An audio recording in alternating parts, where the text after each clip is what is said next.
눈의 여왕. 첫 번째 이야기.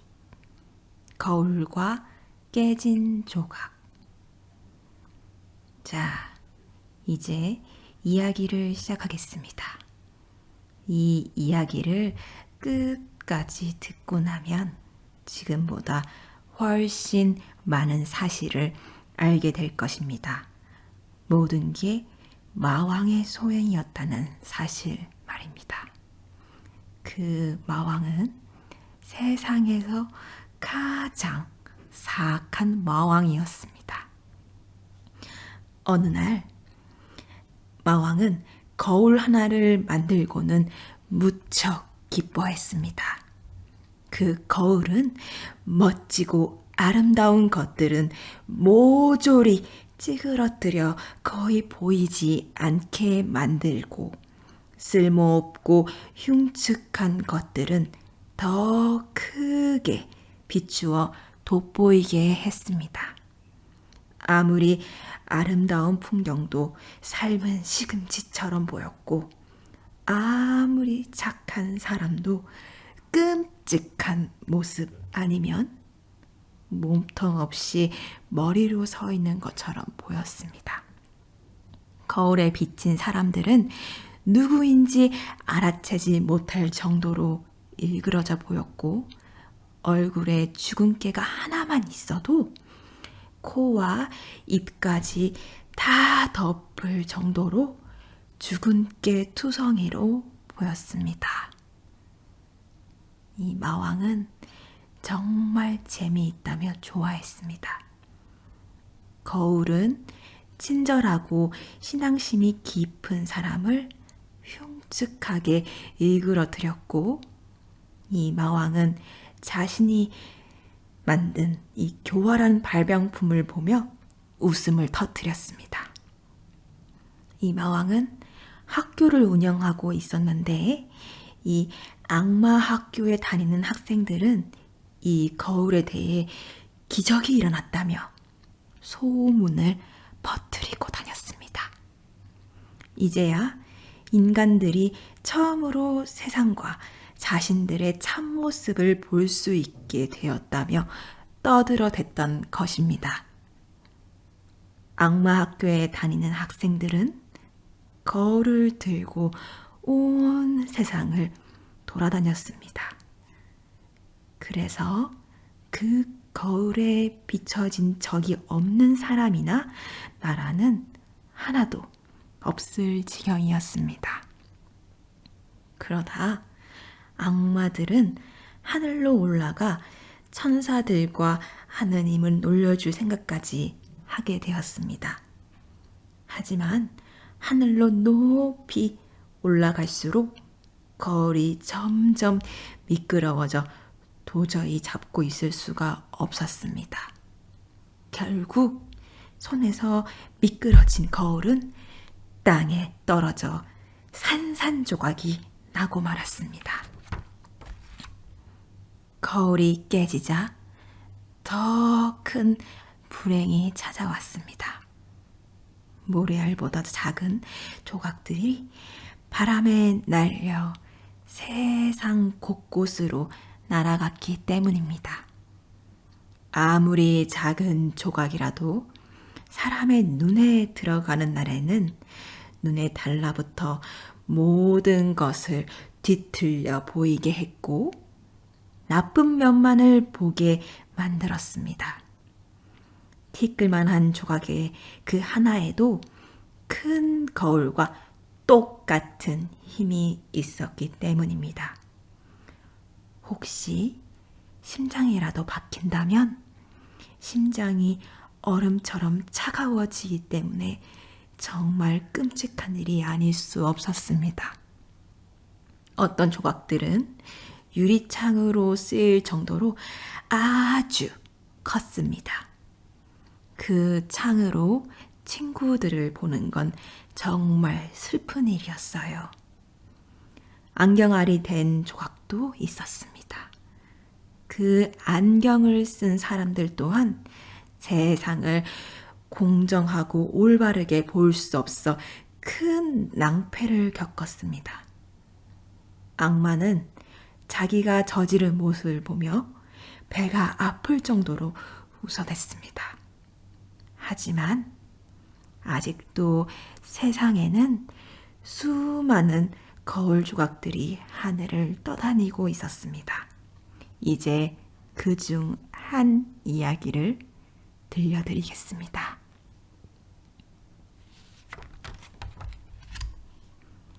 두 번째 이야기. 소년과 소녀. 집과 사람들이 많은 큰 도시에 사는 사람들은 작은 정원조차 가질 공간이 없어 화분에 꽃나무를 심는 것으로 만족해야 합니다. 그런 도시에 화분보다 조금 큰 정원을 가진 가난한 두 아이가 살았습니다. 둘은 온누이는 아니었지만 그만큼 사이가 좋았습니다. 아이들은 서로 마주보는 다락방에 살았습니다. 두 집 지붕이 서로 맞닿아 있었고 그 사이에 빗물바지가 있었습니다. 작은 창문을 통해 이 빗물바지만 넘어가면 이 창에서 저 창으로 옮겨갈 수 있었습니다. 두 집 모두 창문 바깥에 채소와 아름답게 자란 작은 장미 한 그루를 심은 큰 나무 상자를 두었습니다.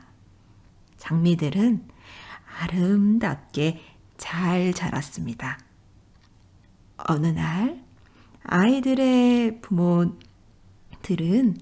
나무 상자를 빗물바지 위에 걸쳐놓고 창과 창이 이어지게 했습니다. 꽃담 2개가 생긴 듯 했습니다. 완두콩줄기가 상자에서 늘어졌고 길게 가지를 뻗은 장미가 창문을 휘감으며 서로 엉켜있는 모습이 마치 줄기와 꽃으로 장식한 개선문 같았습니다. 상자가 아주 높이 걸쳐 있었으므로 아이들은 그곳에 허락 없이 올라가서는 안 되었습니다. 하지만 장미 덩굴 아래에 등 없는 작은 의자에 앉아 노는 것은 괜찮았습니다.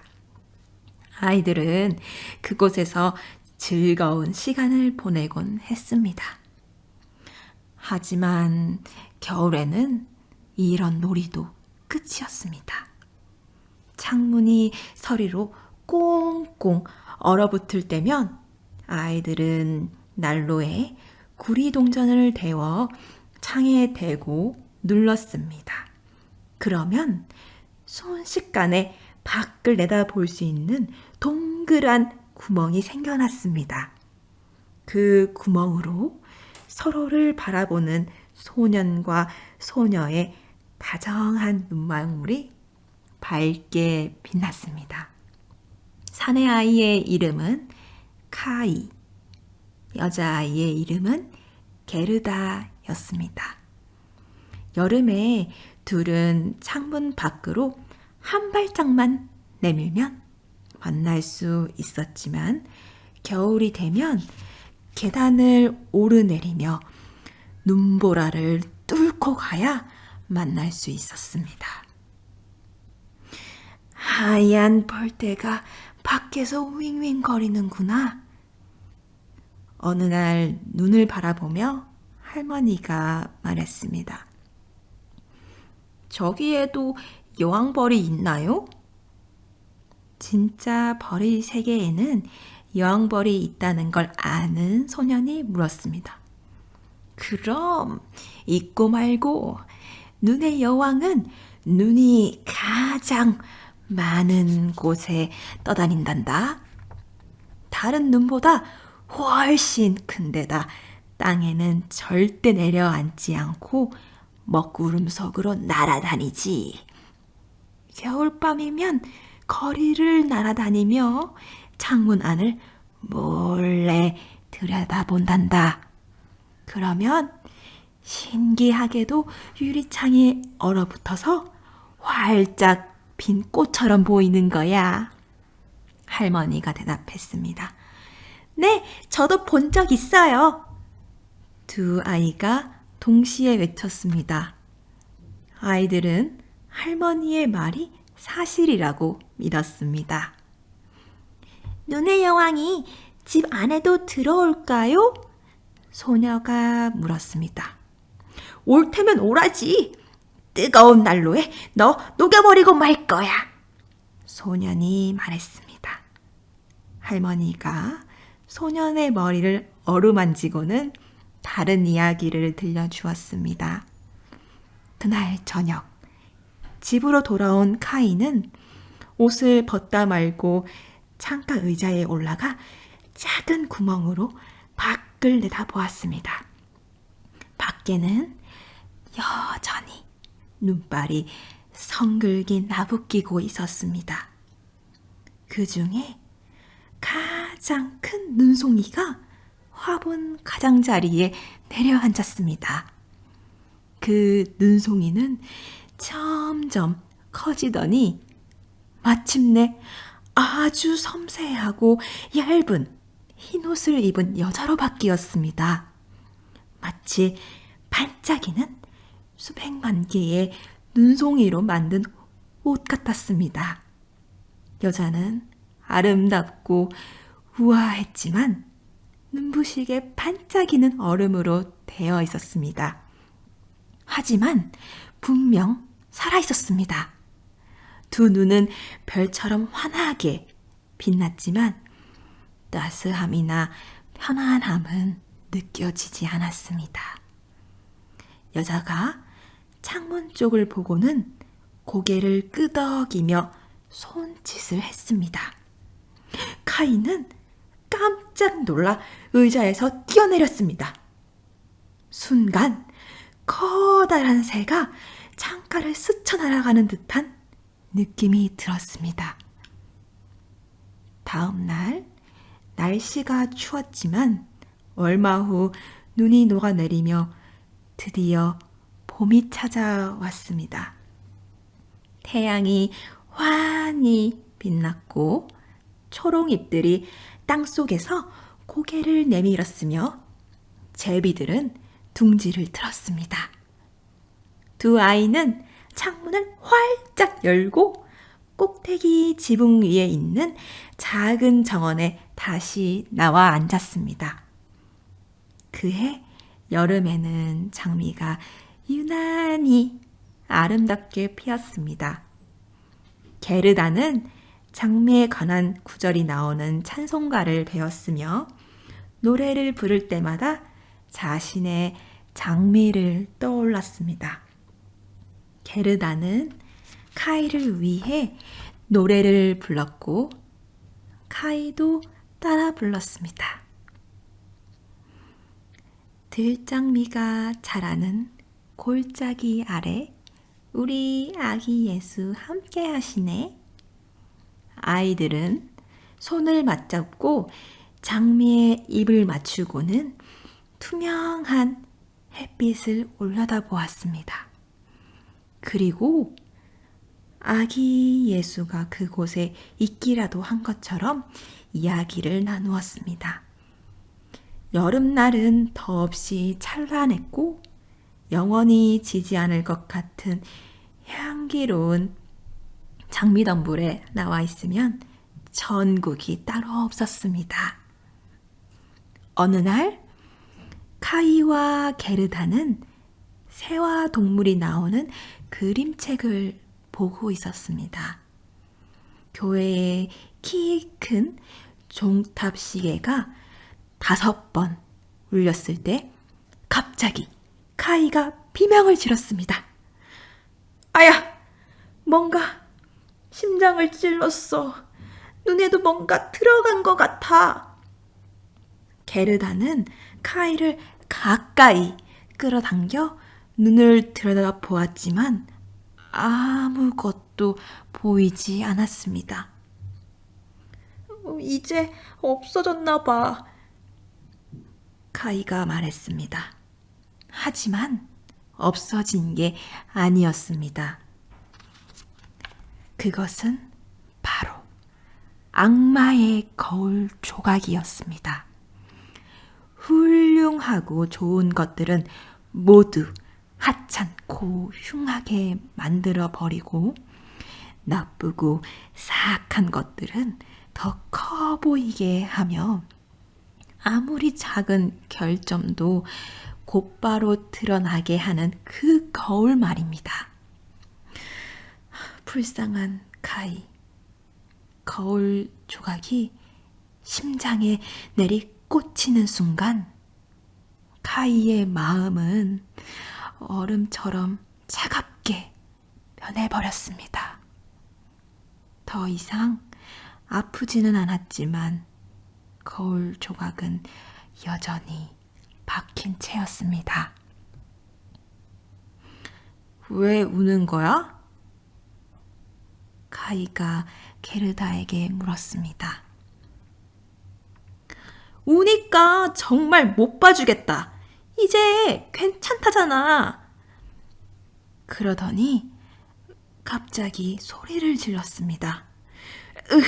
저 장미꽃 벌레 먹었잖아. 봐, 이건 가지가 너무 휘었어. 정말 못 봐주겠군. 볼품없는 화분과 똑같지 뭐야? 그러면서 카이는 화분을 발로 걷어차고는 장미 두 송이를 꺾어버렸습니다. 카이, 뭐 하는 거야?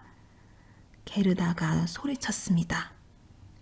카이는 게르다를 무서운 눈으로 노려보더니 장미 한 송이를 더 꺾고는 게르다를 남겨둔 채 혼자 창문으로 훌쩍 뛰어들어가 버렸습니다.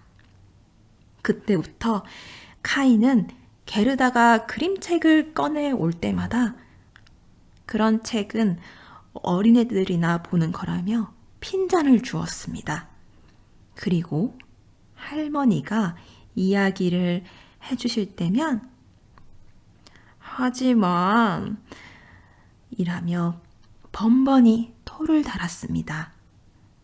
틈만 나면 안경을 코에 걸치고 할머니 흉내를 내기도 했습니다. 카이가 어찌나 그럴듯하게 흉내를 잘 냈던지 사람들은 웃음을 터뜨렸습니다. 얼마 지나지 않아 카이는 이웃 사람들의 걸음걸이와 말투를 흉내낼 수 있게 되었습니다. 카이는 사람들이 지닌 이상하고 고약한 버릇들을 따라할 줄 알았고 사람들은 이렇게 말하곤 했습니다. 저 아이는 머리가 정말 좋은가 봐. 하지만 그것은 카이의 눈과 심장에 박힌 거울이 시킨 것이었습니다. 카이를 진심으로 사랑하는 게르다까지 괴롭힌 것도 다 그 때문이었습니다.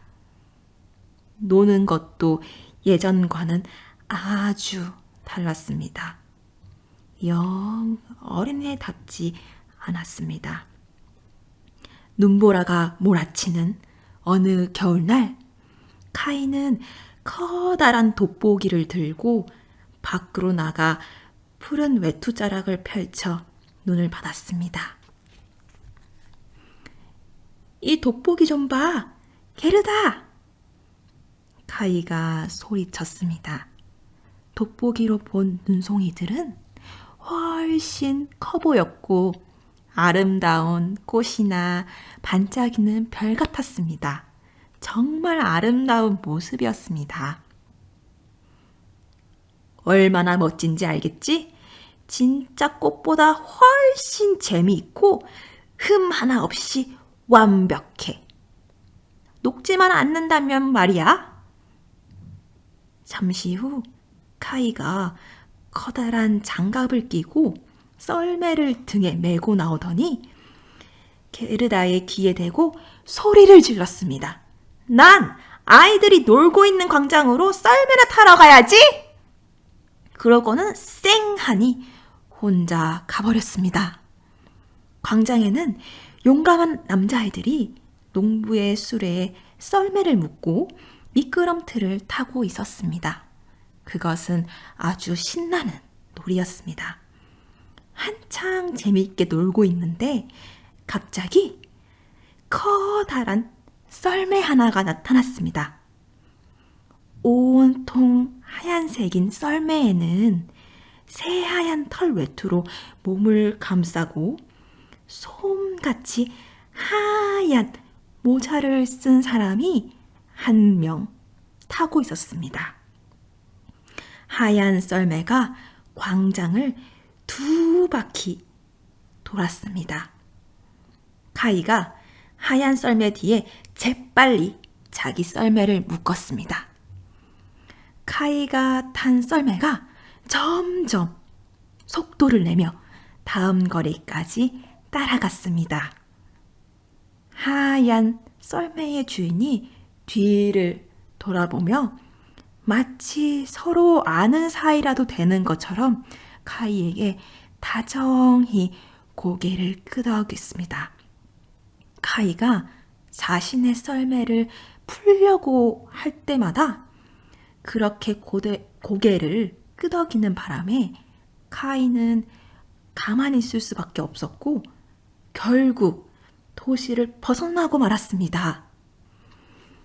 눈이 무섭게 쏟아지기 시작해 카이는 눈앞에 있는 손조차 볼 수 없었지만 썰매는 계속해서 달렸습니다. 큰 썰매에서 떨어져 나오려고 밧줄을 풀어봐도 아무 소용이 없었습니다. 카이가 탄 작은 썰매는 여전히 꼭 묶인 채 바람처럼 내달렸습니다. 있는 대로 소리를 질러봐도 아무도 듣지 않았고 눈발은 사정없이 휘몰아치고 썰매는 날듯이 달렸습니다. 가끔은 도랑이나 울타리를 훌쩍 뛰어넘기도 했습니다. 겁에 질린 카이는 기도를 하려고 했지만 기억나는 거라곤 구구단밖에 없었습니다. 눈송이들이 점점 커지더니 커다란 흰 닭처럼 보이기 시작했습니다. 닭들이 갑자기 길 위로 솟구치더니 큰 썰매가 멈추어 섰습니다. 썰매를 몰던 사람이 자리에서 일어났습니다. 눈으로 만든 털 외투와 모자를 쓴 여자였습니다. 키가 크고 날씬하고 눈부시게 빛이 났습니다. 바로 눈의 여왕이었습니다. 여왕이 말했습니다. 잘 도착했구나. 하지만 넌 꽁꽁 얼었겠는걸? 내 외투 속으로 들어오렴. 여왕은 썰매 옆자리에 카이를 앉히고는 털 외투로 감쌌습니다. 카이는 마치 눈더미 속에 파묻히는 느낌이 들었습니다. 아직도 춥니? 여왕이 이렇게 물으며 카이의 이마에 입을 맞추었습니다. 아, 얼음보다 차가운 입맞춤이 이미 반은 얼어버린 카이의 심장으로 파고들었습니다. 카이는 자신이 죽어가고 있다고 생각했지만 그것은 잠시뿐이었습니다. 곧 마음이 편안해지며 추위도 더 이상 느껴지지 않았습니다. 내 썰매를 잃어버리면 안 돼요. 가장 먼저 떠오른 건 썰매였습니다. 카이의 썰매는 닭에 묶여 있었습니다. 닭이 등에 썰매를 맨 채 뒤따라오고 있었습니다. 눈의 여왕이 카이에게 다시 입을 맞추자 카이는 눈 깜짝할 사이에 게르다와 할머니와 집에 대한 모든 기억을 잊어버렸습니다. 이게 마지막이야. 한 번 더 입을 맞추면 넌 죽을지도 몰라. 여왕이 말했습니다. 카이가 여왕을 쳐다보았습니다. 여왕은 너무도 아름다웠습니다. 이보다 더 아름답고 지적인 얼굴은 상상조차 할 수 없었습니다. 이보다 정말 말할 수 없을 정도였습니다. 처음 창가에 나타나 손을 흔들었을 때처럼 얼음으로 만들어졌다는 생각도 들지 않았습니다. 카이 눈에 여왕은 완벽해 보였습니다. 더 이상 두렵지도 않았습니다. 카이는 여왕에게 분수도 암산으로 계산할 수 있고 모든 나라의 크기와 인구를 안다며 자랑을 늘어놓았습니다. 하지만 눈의 여왕이 계속 미소만 짓자 자신이 별로 아는 게 없다는 생각이 슬며시 들었습니다. 카이가 머리 위로 펼쳐진 넓은 하늘을 올려다 보았고 여왕은 카이를 데리고 먹구름 속으로 높이 날아올랐습니다. 옛날 노래를 부르듯 폭풍이 윙윙 소리를 내며 아우성을 쳤습니다. 두 사람은 숲과 호수를 지나 바다와 육지 위를 날았습니다. 아래로는 차가운 바람이 불었고 늑대들이 울부짖고 있었으며 눈이 환하게 빛났습니다. 위로는 까마귀가 날카롭게 울며 날아갔습니다. 높이 뜬 달이 세상을 밝고 선명하게 비춰주고 있었습니다. 카이는 기나긴 겨울밤 내내 달을 쳐다보았고 낮에는 눈의 여왕의 발치에서 잠을 잤습니다. 눈의 여왕 세 번째 이야기 요술쟁이 할머니의 꽃밭. 카이가 사라지고 난 후 게르다는 어떻게 지냈을까요? 카이는 어디로 가버린 걸까요? 아무도 몰랐고 누구도 말해줄 수 없었습니다. 사내 아이들이 카이가 자신의 썰매를 어떤 큰 썰매에 매다는 것을 보았고 거리를 쏜살같이 달려 도시를 빠져나갔다고 말해 주었을 뿐이었습니다.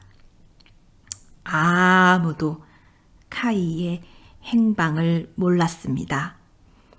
많은 사람들이 카이를 걱정하며 눈시울을 적셨고 게르다는 오랫동안 울고 또 울었습니다. 사람들은 카이가 도시에서 멀지 않은 강에 빠져 죽은 게 틀림없다고 생각했습니다. 그렇게 길고 우울한 겨울날이 이어졌습니다. 마침내 따스한 햇살과 함께 봄이 찾아왔습니다. 카이는 죽은 거야.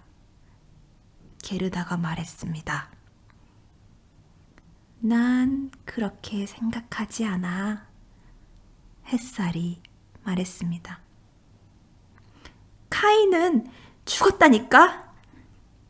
게르다가 제비들에게 말했습니다. 우린 그렇게 생각하지 않아. 제비들까지 그렇게 대답하자 게르다도 더 이상 카이가 죽었다고 생각하지 않게 되었습니다. 어느 날 아침 게르다가 말했습니다. 카이한테 한 번도 보여주지 않은 빨간 새 구두를 신어야지. 그런 다음 강으로 가서 카이에 대해 물어보는 거야. 다음 날 새벽 일찍 게르다는 곤히 잠들어 계신 할머니에게 입을 맞추고는 빨간 구두를 신고 홀로 도시를 벗어나 강까지 걸어갔습니다. 강물아, 네가 내 친구를 데려간 게 맞니? 카이를 다시 돌려준다면 내 빨간 구두를 줄게. 이상하게도 물결이 고개를 끄덕이는 것 같았습니다. 그래서 게르다는 자신이 가장 아끼는 빨간 구두를 벗어 강물에 던졌습니다. 하지만 구두는 강 기슭에 떨어졌고 잔물결에 밀려 다시 무트로 나왔습니다.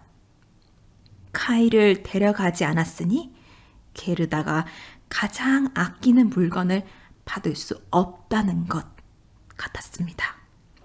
하지만 게르다는 자신이 멀리 던지지 못한 탓이라고 생각하고는 갈대숲 사이에 있던 작은 배에 올라탔습니다. 그런 다음 배의 끄트머리에 서서 신발을 힘껏 내던졌습니다. 게르다가 배에 올라 몸을 움직이자 느슨하게 묶여있던 배가 강 쪽으로 미끄러져 가기 시작했습니다. 게르다는 배가 움직이는 걸 알아차리고는 강가로 돌아가려고 했습니다. 하지만 맞은편으로 달려갔을 때는 이미 강기슭에서부터 1m 가까이 밀려난 상태였고 점점 빠른 속도로 멀어지고 있었습니다.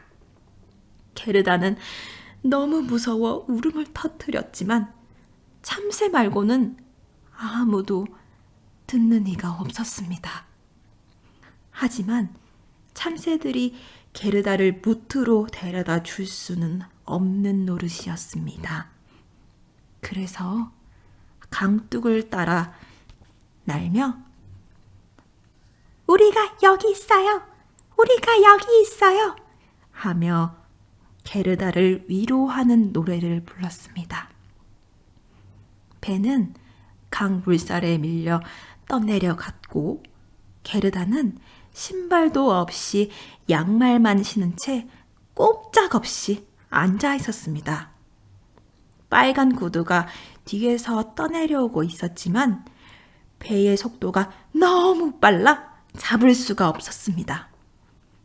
강변은 화사한 꽃과 멋진 나무들이 어우러져 무척 아름다웠고 비탈진 언덕 위에는 소와 양들이 한가로이 풀을 뜯고 있었습니다. 하지만 사람은 한 명도 보이지 않았습니다. 강물이 날 카이에게 데려다 줄지도 몰라. 이렇게 생각하자 금세 기운이 되살아났습니다. 게르다는 배 위에 서서 아름다운 초록빛 강둑을 오랫동안 바라보았습니다. 잠시 후 배가 커다란 벚나무 정원으로 들어섰습니다. 이상하게 생긴 빨갛고 파란 창문에 지프로 지붕을 얹은 작은 집이 보였습니다.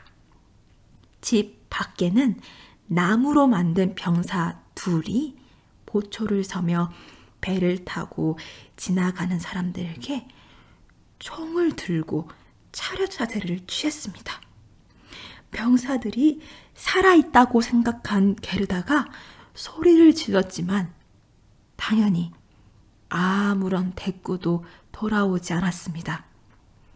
물살이 배를 강기슭으로 밀어준 덕분에 게르다는 병사들에게 아주 가까이 갈 수 있었습니다. 베르다가 더 크게 고함을 지르자 집 안에서 아주 늙은 할머니 한 분이 걸어 나왔습니다. 할머니는 꼬부랑 지팡이를 짚고 있었고 아름다운 꽃이 그려진 책 넓은 모자를 쓰고 있었습니다. 할머니가 큰 소리로 말했습니다. 이런 불쌍한 것! 이런 불쌍한 것! 어쩌다 이 넓고 거친 강까지 들어왔을꼬? 할머니가 물속으로 걸어 들어오더니 꼬부랑 지팡이로 배를 걸어 강가로 끌어당긴 다음 게르다를 내려주었습니다. 게르다는 땅을 다시 밟게 되어 무척 기쁘긴 했지만 이상한 할머니에 대해서는 약간 두려운 마음이 들었습니다. 이리 와서 네가 누군지 어쩌다 여기까지 왔는지 얘기해 주렴. 할머니가 말했습니다. 게르다는 지금까지 있었던 일을 모두 이야기했습니다.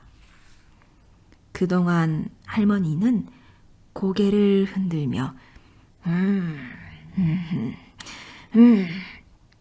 소리만 낼 뿐이었습니다.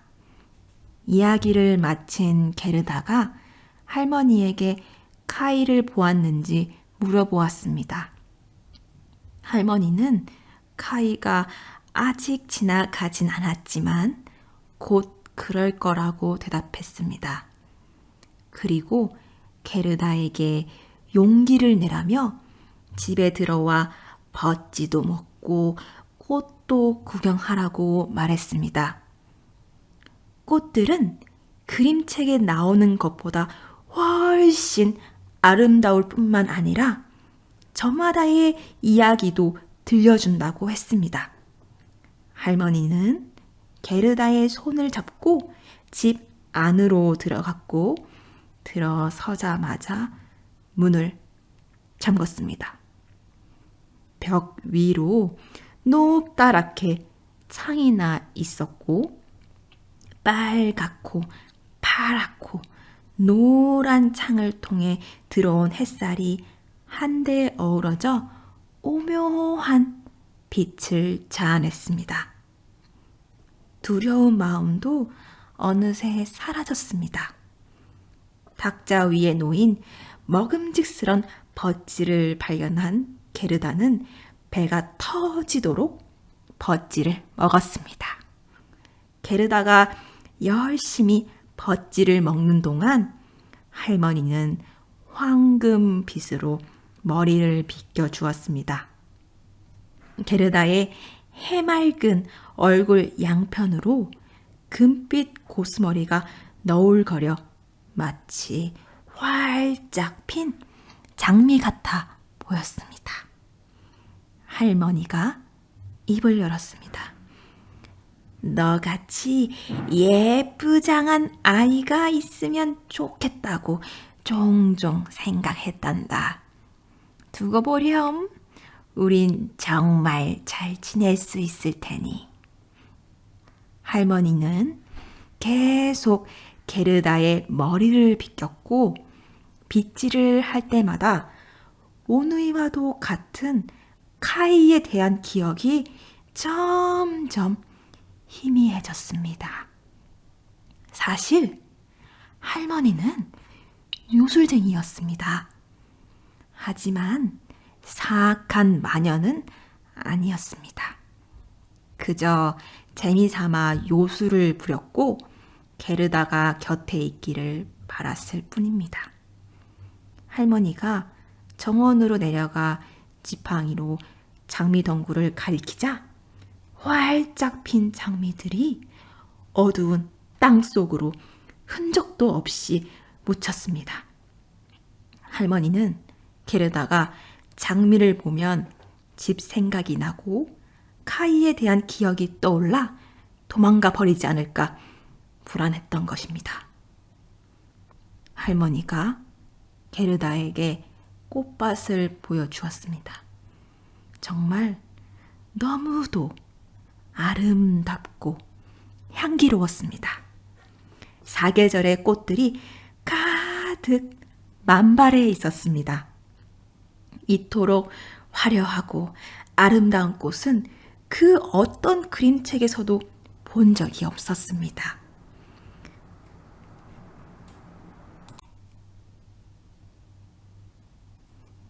게르다는 기쁨에 겨워 꽃밭을 이리저리 뛰어다니며 키 큰 벚나무 뒤로 태양이 넘어갈 때까지 즐겁게 놀았습니다. 그리고 밤에는 파란 제비꽃으로 속을 채운 빨간 비단 이불을 덮고 예쁜 침대에 누워 잠이 들었고 결혼을 해서 여왕이 되는 멋진 꿈을 꾸었습니다. 게르다는 다음 날도 아니 그 후로도 많은 날들을 꽃밭에서 따스한 햇살을 받으며 놀았습니다. 이제 꽃 이름을 전부 알 정도가 되었지만 아무래도 하나가 빠진 듯한 느낌이 들었습니다. 하지만 그게 뭔지 도저히 알 길이 없었습니다. 그러던 어느 날 게르다는 여러 가지 꽃이 그려진 할머니의 모자를 보며 앉아 있었습니다. 그 중에서 가장 아름다운 꽃은 바로 장미였습니다. 할머니는 장미를 전부 땅속으로 사라지게 했지만 모자 위에 있는 장미는 잊어버린 것입니다. 누구든 정신을 똑바로 차리지 않으면 이런 실수를 저지르게 되는 법입니다. 게르다가 물었습니다. 이 꽃밭에는 왜 장미가 하나도 없죠? 그러고는 꽃밭으로 달려가 이리저리 찾아다녔지만 장미는 한 송이도 보이지 않았습니다. 이윽고 게르다가 자리에 주저앉더니 울음을 터뜨렸습니다. 뜨거운 눈물이 장미 덩굴이 묻힌 바로 그 자리에 떨어졌습니다. 게르다의 따스한 눈물이 땅으로 스며들자 장미나무가 느닷없이 땅에서 쑥 올라왔습니다. 사라졌던 그날처럼 활짝 꽃을 피운 채였습니다. 게르다가 장미를 끌어안고 그 꽃에 입을 맞추자 고향집에 있는 아름다운 장미에 대한 기억이 되살아났습니다. 그와 함께 카이가 떠올랐습니다. 게르다가 소리를 질렀습니다. 어쩜 좋아.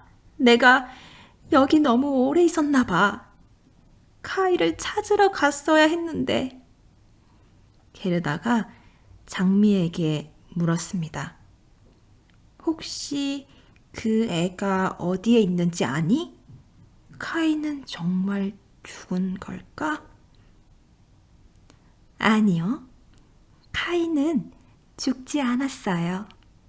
그동안 죽은 사람들과 함께 땅속에 있었지만 카이는 보이지 않았어요. 장미들이 대답했습니다. 정말 고마워!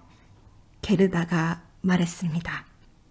그러고는 다른 꽃들에게 가서 꽃 속을 들여다보며 물었습니다. 너희들은 카이가 어디 있는지 아니? 하지만 꽃들은 햇살 속에 선 채 저마다 동화 같은 이야기만 지어냈습니다. 게르다는 꽃들의 말 하나하나에 귀를 귀를 기울였지만 카이가 어디 있는지 아는 곳은 하나도 없었습니다. 참나리는 어떻게 대답했을까요? 북소리가 들리나요? 둥, 둥. 항상 이렇게 2번 울리죠. 둥, 둥. 여자들이 부르는 슬픈 노래를 들어봐요. 신부가 외치는 소리를 들어보라고요. 어떤 여자가 긴 빨간 옷을 입고 화양대 위에 서 있어요. 여자와 죽은 남자 주위로 불꽃이 타올라요. 하지만 여자는 주위에 둘러선 사람들 중 한 남자만 생각하고 있죠. 두 눈이 불꽃보다 더 뜨겁게 타오르고 여자를 한 줌째로 만들 저 불길보다 더 강렬하게 마음을 녹이는 눈빛을 지닌 남자를 말이에요.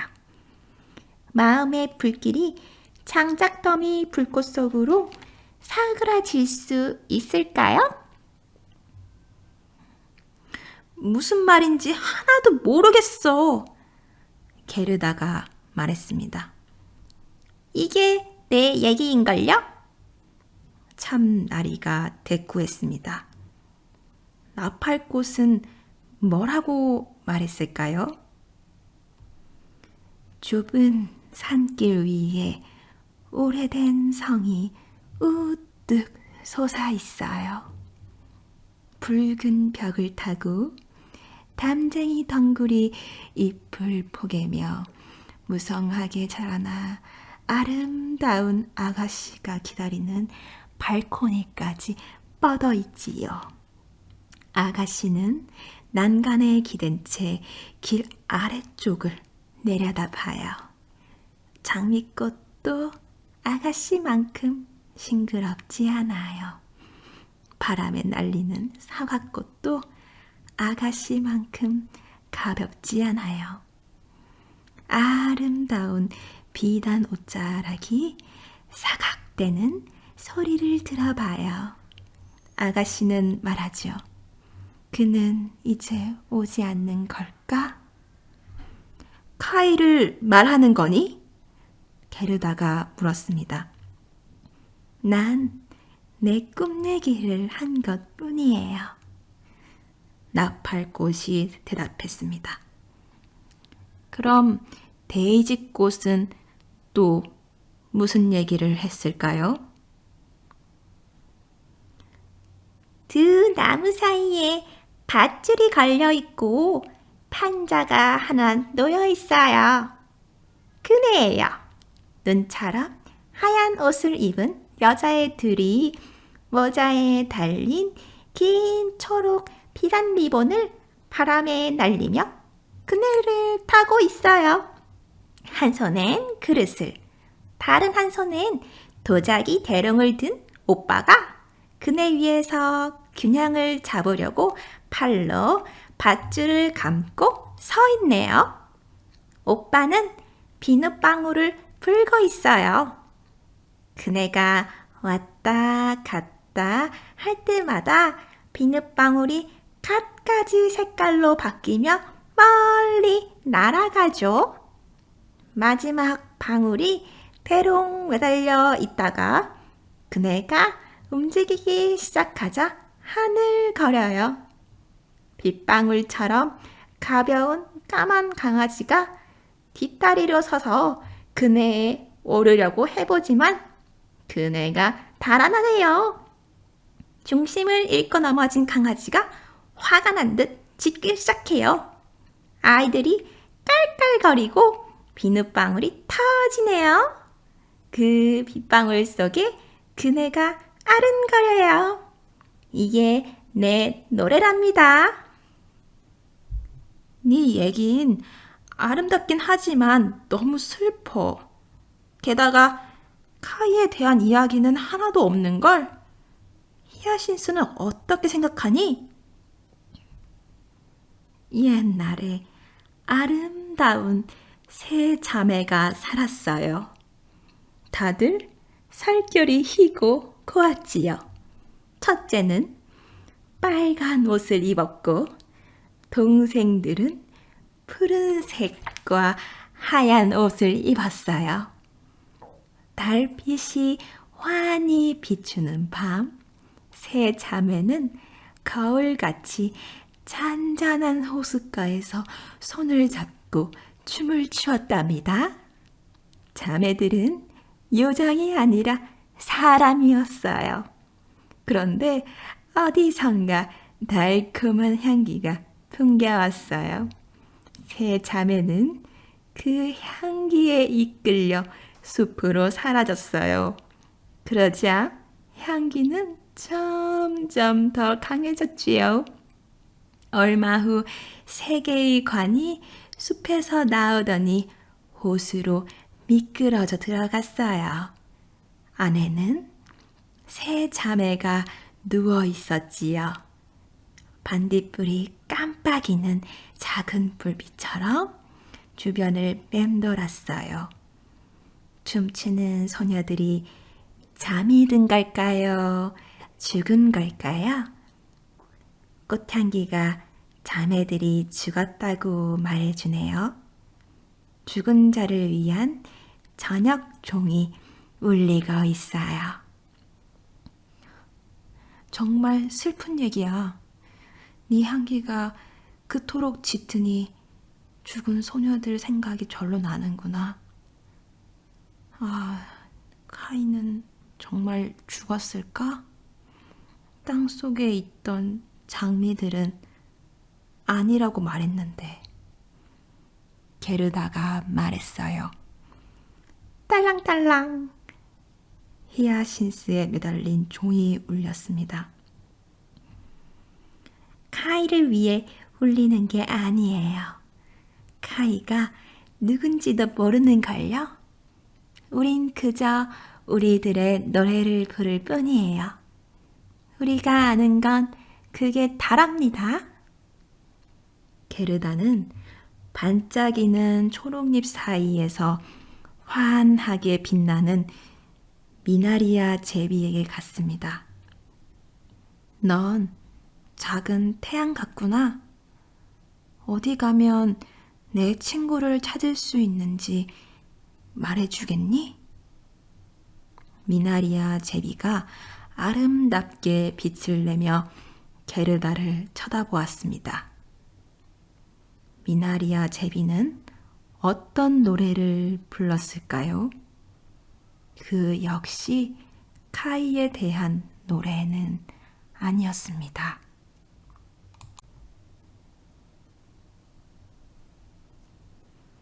봄이 시작된 첫날, 따스한 태양이 작은 뜰을 비추고 있었어요. 햇살은 이웃집 하얀 담벼락을 타고 내려앉았어요. 봄을 알리는 노란 꽃들은 따스한 햇살 속에서 황금처럼 반짝였죠. 할머니가 집 밖에 놓인 의자에 앉아 있는데 남의 집 하녀로 일하는 가난하지만 아름다운 소녀가 잠시 집에 들렸어요. 소녀는 할머니에게 입을 맞췄어요. 그러자 모든 것이 황금으로 환하게 빛났어요. 축복을 담은 입맞춤 속에는 바로 황금과도 같은 마음이 담겨 있었죠. 입술 위에도 땅 위에도 태양이 뜨는 아침 하늘에도 황금이 가득했지요. 이게 내 얘기랍니다. 미나리아 제비가 말했습니다. 아, 불쌍한 할머니. 게르다가 한숨을 쉬었습니다. 할머니가 날 보고 싶어 하실 텐데 카이 일로 걱정하셨듯이 나 때문에 가슴 아파하실 게 분명해. 하지만 난 카이를 반드시 찾아서 함께 집으로 돌아갈 거야. 꽃들에게 물어봐도 아무 소용없겠어. 모두들 제 이야기만 늘어놓을 뿐 어떤 대답도 해주지 않잖아. 게르다는 치맛자락을 모아쥐고 서둘러 달렸습니다. 하지만 수선화를 뛰어넘으려는 순간 수선화가 게르다의 다리를 찰싹 쳤습니다. 게르다가 멈춰 서서는 키 큰 노란 꽃을 보며 물었습니다. 넌 뭔가 좀 알고 있니? 게르다가 수선화의 얘기를 들으려고 허리를 굽혔습니다. 수선화는 어떤 대답을 했을까요? 난 날 볼 수 있어요. 내가 보인다고요. 향기는 또 얼마나 좋은지. 작은 다락방에 춤추는 어린 소녀가 몸이 반쯤 드러난 옷을 입고 서 있어요. 한 발로 섰다가 두 발로 섰다가 마침내 세상을 박차듯 뛰어오르죠. 하지만 소녀는 환상일 뿐이에요. 소녀는 주전자를 들고 손에 든 옷에다가 물을 부어요. 그건 소녀의 코르셋이죠. 깨끗한 건 좋은 거니까요. 하얀 드레스가 옷걸이에 걸려 있어요. 이 옷도 주전자 물을 부어 씻은 다음 지붕에서 말린 거죠. 소녀는 드레스를 입고 목에 새노란 스카프를 둘러요. 드레스가 더욱 하얗게 빛나네요. 다리를 높이 쳐든 모습을 봐요. 줄기 위에서 얼마나 중심을 잘 잡는지 보라고요. 난 내가 보여요. 날 볼 수 있다고요. 그런 얘기라면 그만둬. 나한테 소용없는 얘기라고. 게르다가 소리를 지르며 정원 끝으로 달려갔습니다.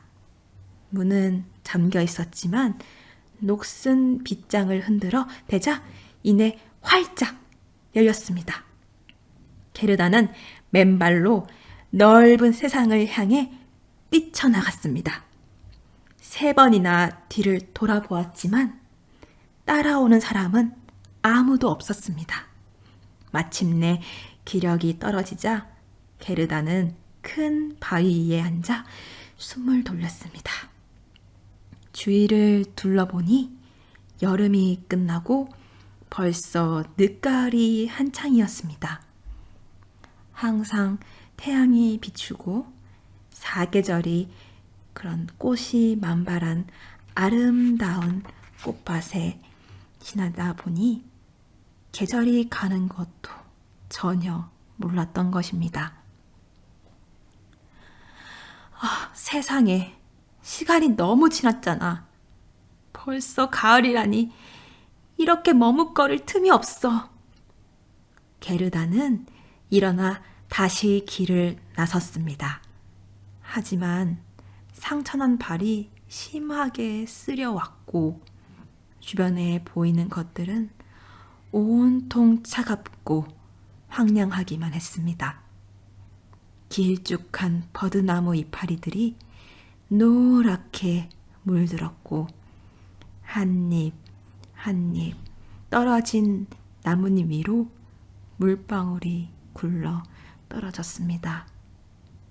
산산나무만이 여전히 열매를 달고 있었지만 너무 쉬어서 입술이 절로 오므라질 정도였습니다. 세상 모든 것이 그렇게 어둡고 적막해 보일 수가 없었습니다.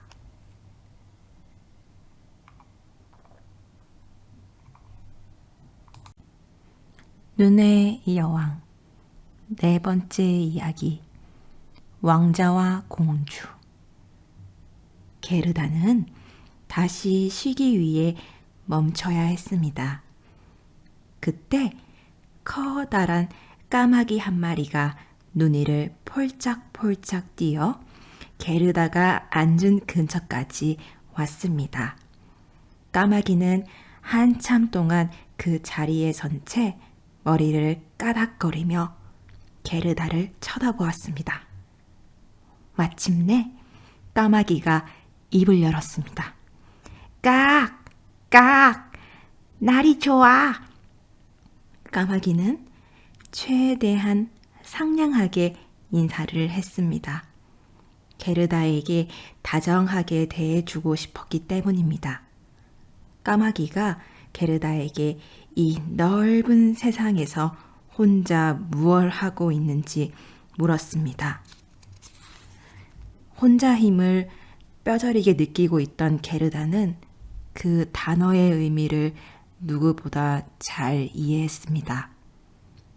게르다는 까마귀에게 모든 얘기를 들려준 다음 카이를 본 적 있느냐고 물었습니다.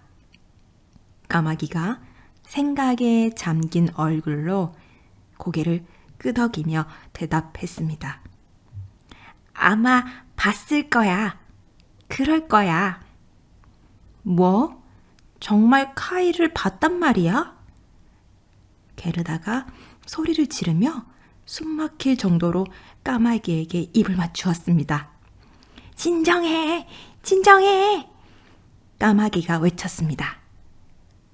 내 말은 카이일 가능성이 있다는 말이야. 하지만 이제 그 애는 공주 때문에 널 잊었을지도 모르겠어. 카이가 공주랑 함께 산다고? 게르다가 물었습니다.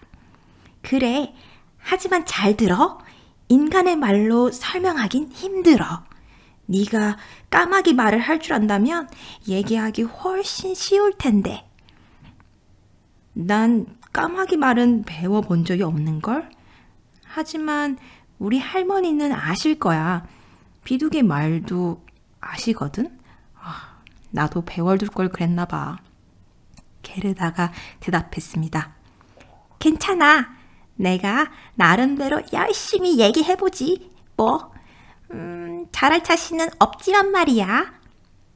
그렇게 말하고 난 뒤 까마귀는 자기가 아는 얘기를 게르다에게 들려주기 시작했습니다. 우리가 사는 왕국은 공주님이 다스리고 있어. 그분은 얼마나 똑똑하신지 세상 모든 신문을 다 읽고 또 모조리 잃어버리실 정도야. 얼마 전에 공주님은 여왕이 되었어. 사람들 말로는 그 자리가 생각만큼 좋지는 않다고 하더군. 그러던 어느 날 공주님은 옛 가락에 맞춰 이런 노래를 부르기 시작했어. 왜 나는 결혼하면 안 되는 걸까? 그러다 공주님은 안 될 게 뭐가 있어? 하고 중얼거리고는 말을 재치 있게 잘하는 남자와 결혼하기로 마음을 먹었어. 공주님은 점점만 빼는 사람들에게 전혀 관심이 없었어. 너무 따분하다고 생각했거든. 공주님이 시녀들을 불러 그런 생각을 털어놓자 시녀들이 무척 기뻐하며 말했어. 어머, 정말 좋은 생각이에요. 저희도 바로 며칠 전에 그런 생각을 했답니다. 하고 말이야. 까마귀가 말했습니다. 정말이야. 내가 하는 말은 다 사실이라고. 성에서 사는 내 애인이 하나도 빠짐없이 해준 얘기야. 끼리끼리 어울린다는 말처럼 여기서 애인이란 물론 까마귀를 이르는 말이었습니다.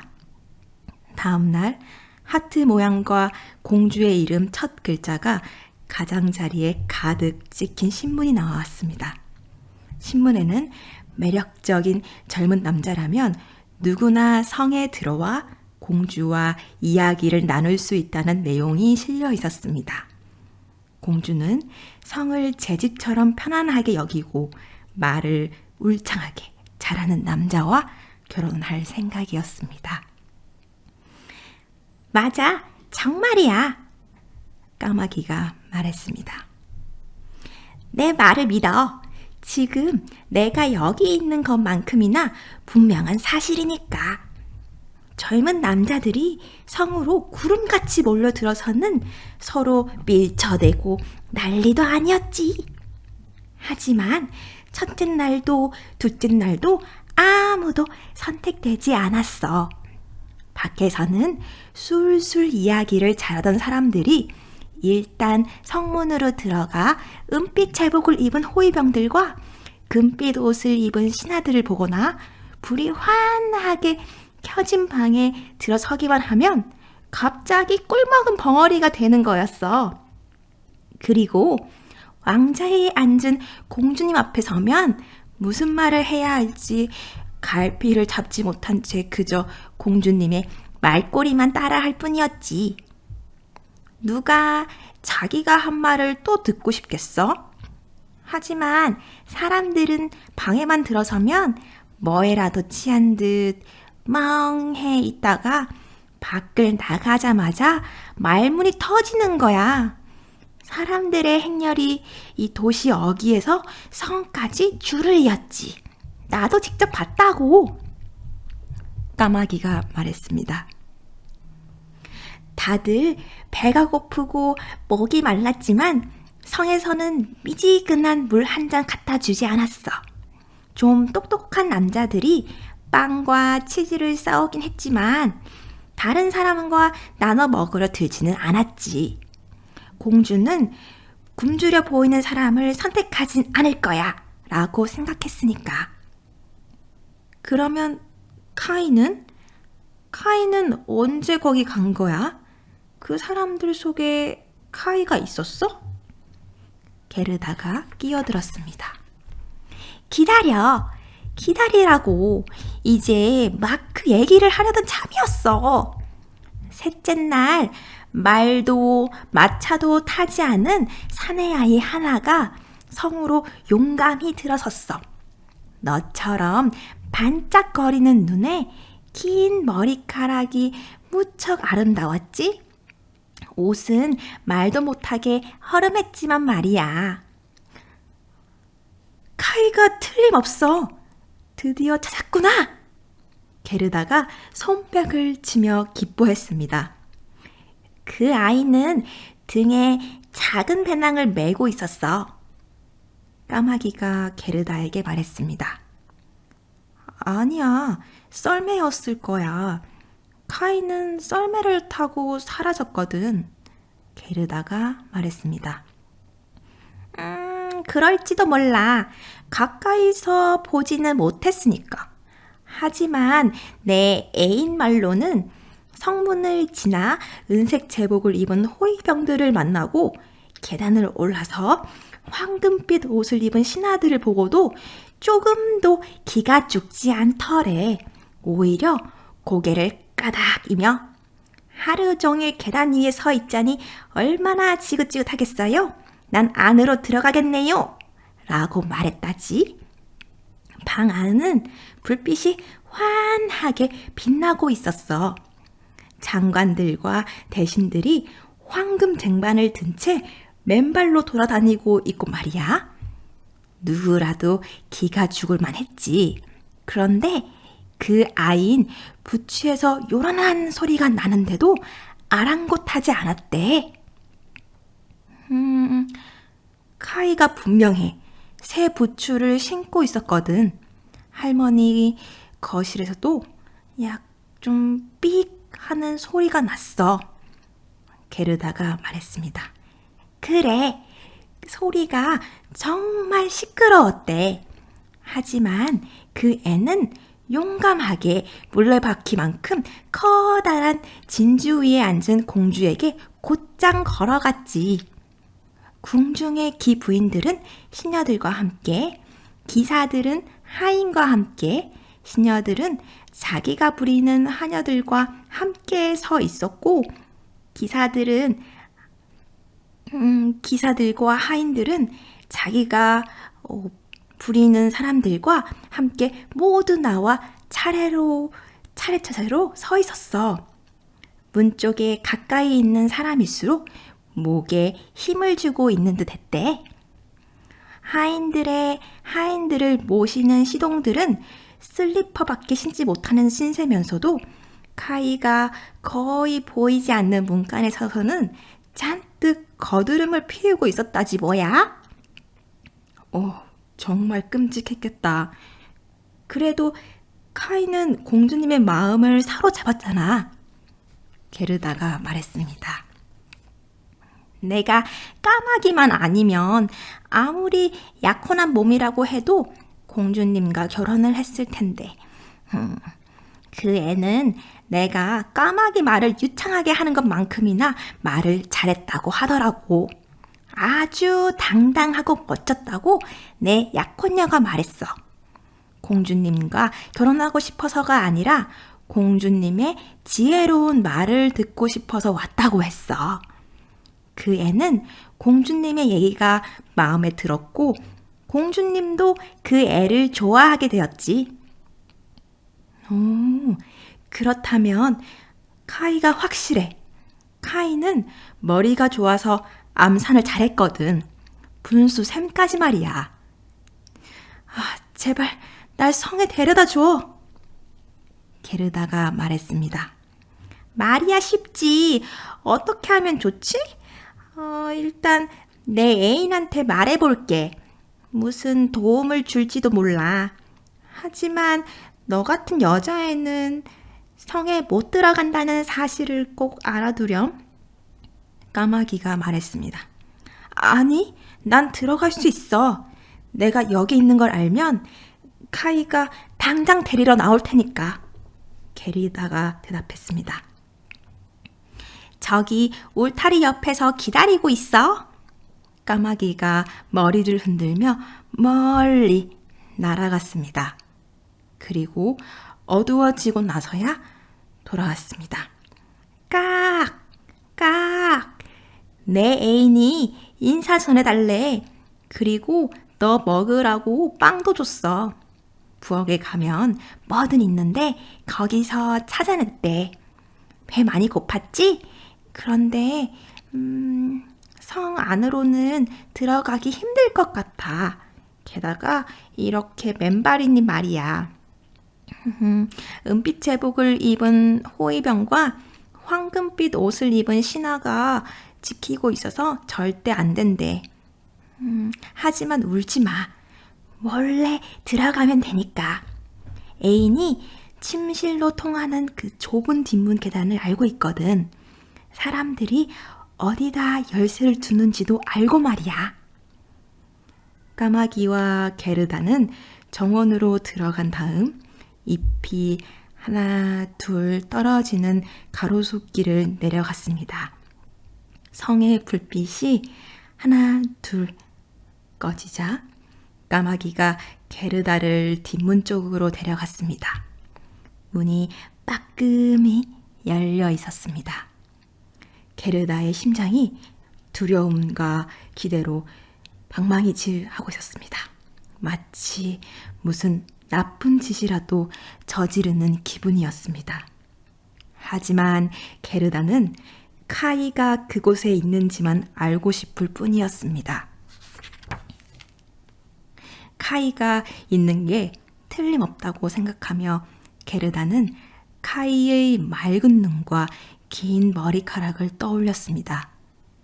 장미꽃 아래 앉아있을 때 카이의 얼굴에 번지곤 하던 미소가 생생히 되살아났습니다.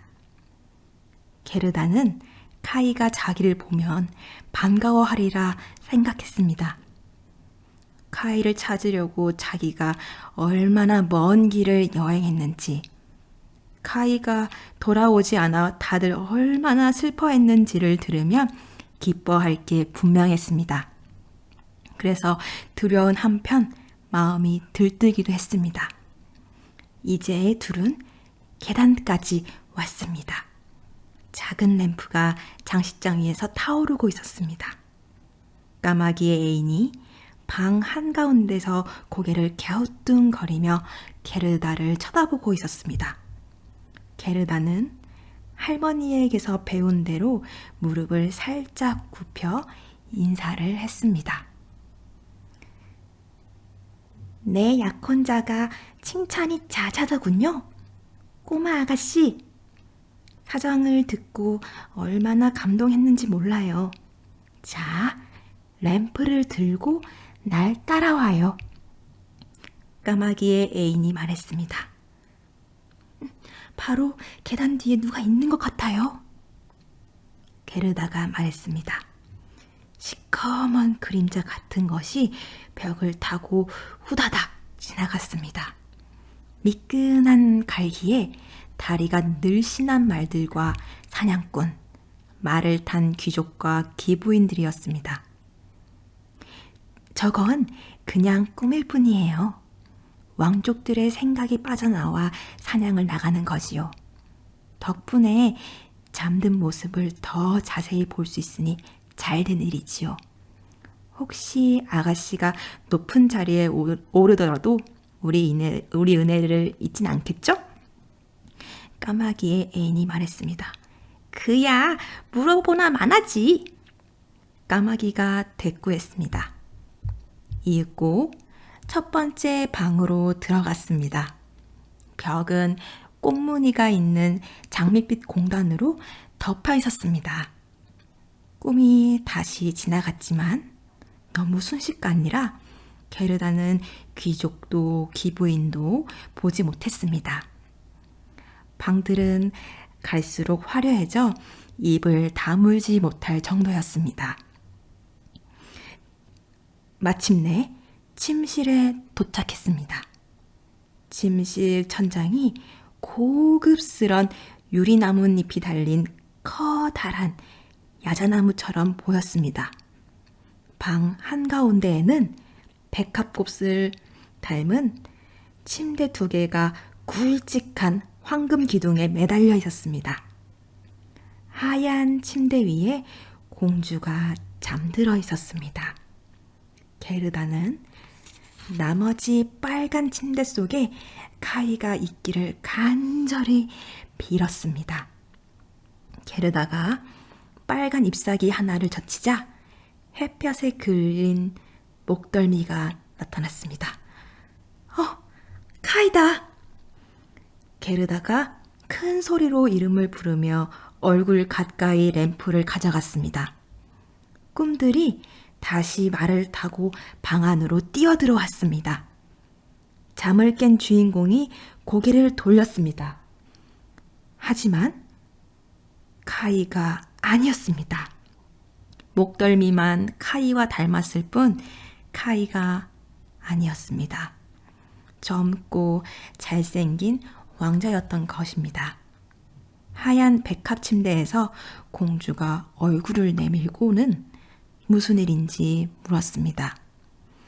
게르다는 울면서 지난 일과 함께 까마귀들이 자신을 도와준 이야기를 모두 털어놓았습니다.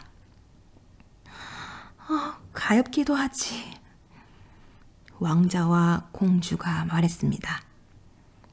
두 사람은 까마귀들을 칭찬하며 이번 일로 화를 내진 않겠지만 앞으로는 그런 짓을 해서는 안 된다고 일렀습니다. 그리고 상을 내리겠다고 했습니다.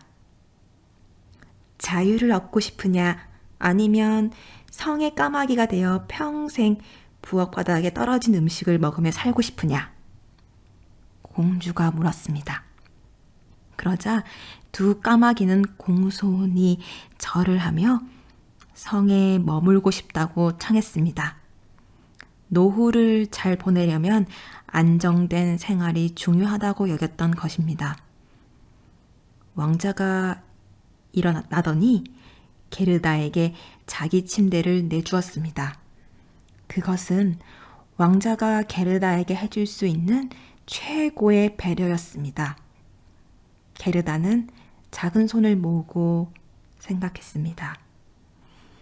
사람들도 동물들도 모두 어쩜 이렇게 친절할까?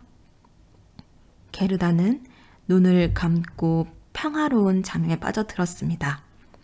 온갖 꿈들이 다시 날아들었고 모두 천사처럼 보였습니다. 천사들은 카이가 탄 작은 썰매를 끌고 있었습니다. 카이가 게르다를 향해 고개를 끄덕였습니다. 하지만 그것은 꿈이었고 게르다가 잠에서 깨어나는 순간 카이는 사라져 버렸습니다. 다음 날 게르다는 머리부터 발끝까지 비단과 벨벳으로 치장을 했습니다. 왕자와 공주는 게르다에게 성에 머물면서 편안하게 지내라고 했지만 게르다는 작은 마차와 말과 부추 한 켤레만을 부탁했습니다. 넓은 세상으로 다시 나가 카이를 찾기 위해서였습니다.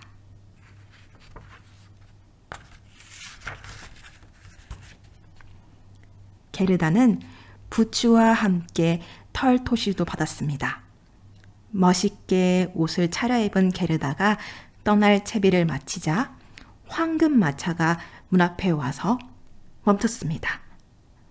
왕자와 공주의 문장이 별처럼 반짝거렸습니다. 마부와 하인, 시종들까지 금으로 만든 관을 쓰고 있었습니다. 왕자와 공주는 게르다가 마차에 오르는 걸 도우며 행운을 빌어주었습니다. 이제 막 결혼한 까마귀가 5km를 동행했습니다. 까마귀는 게르다와 나란히 앉았습니다. 뒤를 보고 앉으면 멀미가 났기 때문입니다. 까마귀 부인이 성 문에 서서 날개를 퍼덕거렸습니다. 성에 까마귀가 되고 난 후 음식을 너무 많이 먹은 탓에 머리가 아파서 마차에 오를 수가 없었던 것입니다. 마차에는 달콤한 과자가 가득 실려 있었고 의자에 놓인 접시 위에도 과일과 생강빵이 그득했습니다. 안녕, 잘 가! 왕자와 공주가 외쳤습니다. 게르다가 훌쩍거렸고 까마귀도 눈물을 흘렸습니다. 5km를 지나자 까마귀도 작별 인사를 해야 했습니다. 정말 가슴 아픈 이별이었습니다. 까마귀는 나무 위로 날아올라 눈부신 햇살처럼 반짝이는 마차가 보이지 않을 때까지 검은 날개를 계속 펄럭거렸습니다.